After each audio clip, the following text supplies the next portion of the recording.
জেলা স্টেডিয়ামে অবস্থানরত আমার নারীরা, বোনেরা, বিশ্বনবী আপনাদেরকে 4টা কাজের কথা বলেছেন, খুব বেশি না। 4টা করলে 8 জান্নাতের দরজা সব খোলা। কোনটা দিয়ে যাবেন? যেটা দিয়ে মনে চায়। 1 নাম্বার ওয়াক্ত সালাত, রমাদানের রোজা, নিজের চরিত্রের হেফাজত, ও আতাআত বালাহা, স্বামীর আনুগত্য। এটাতে অনেকে ভুল করে থাকে। হায় রে আমার বোনেরা, স্বামীর আনুগত্যকে এটা নিজের অপমান মনে করবেন না। আপনার স্বামী আপনার সবচেয়ে বড় গার্ডিয়ান, তিনি আপনার সবচেয়ে ভালো চায়। নারী কখনো গার্ডিয়ানশিপের বাইরে থাকতে পারে না।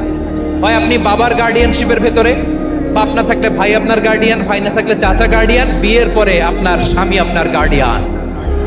শরিয়া সম্মত স্বামীর আদেশগুলো আপনি মেনে চলবেন, কিন্তু শরিয়া বিরুদ্ধ কোনো আদেশ মানতে আপনি বাধ্য নয়। আওয়াজ করে বলুন সবাই, ঠিক কিনা? এই 4টা কাজ যদি কোনো নারী করে, বিষ্ণুই বলেন জান্নাতের 8টা দরজা খোলা। তোমার যেটা দিয়ে মনে চায় সেটা দিয়ে জান্নাতে তুমি এন্ট্রি নিতে পারবা।